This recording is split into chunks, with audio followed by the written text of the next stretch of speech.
இந்த ராகு கேது பயிற்சி வந்து துலாம் ராசிக்கு வந்து எப்படி இருக்க போகுதுன்னா, உங்களுக்கு 11ஆம் இடத்தில் வந்து கேது பகவானும் 5ஆம் இடத்தில் வந்து பாத்தீங்கன்னா ராகு பகவானும் வராரு.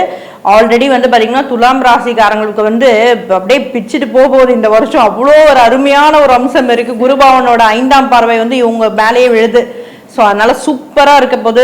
ரொம்ப நாளாக வந்து எதிர்பார்த்த தொழில், செய்ய முடியாத தொழில் எல்லாம் வந்து ஸ்டார்ட் பண்ண போறீங்க. வீட்டில் வந்து சண்டை சச்சரவாக இருந்திருக்கும், அது எல்லாமே சரியாக போகுது. இன்னும் ஒரு மாதம் வெயிட் பண்ணிக்கோங்க, எல்லாமே சரியாக போகுது. ஸோ இந்த விஷயம் எல்லாத்துலேயுமே வந்து இதுவாக இருக்கவங்க வந்து 11ஆம் இடத்துல கேது இருக்கிறதுனால லாபத்தில் வந்து பார்த்தீங்கன்னா இவங்களோட மூத்த சகோதர ஸ்தானமும், அதாவது இவங்க அண்ணன் அல்லது அக்கா, இவங்கெல்லாம் இவங்களோட உடல்நலன்ல ரொம்ப கவனம் தேவை. அண்ட் வந்து பார்த்தீங்கன்னா உங்களோட வருமானத்தில் ஒரு சின்ன பகுதி வந்து பார்த்தீங்கன்னா வயதான முதியோர் இல்லமோ அல்லது அனாதை இல்லங்களோ அல்லது வந்து சித்தர்கள் வழிபாடோ இந்த மாதிரியான விஷயத்துக்கு வந்து ஒரு செலவு பண்ணிடுங்க.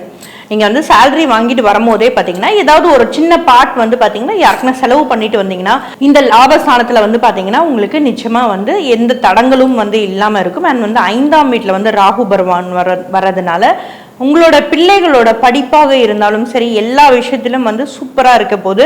ரொம்ப நல்லா படிக்க போறீங்க. ஹையர் ஸ்டடீஸ்க்கு வந்து குழந்தைகள்லாம் வந்து வெளிநாடுக்கு போகணும்னா அது எல்லாமே இந்த காலகட்டத்தில் வந்து நடக்க போது.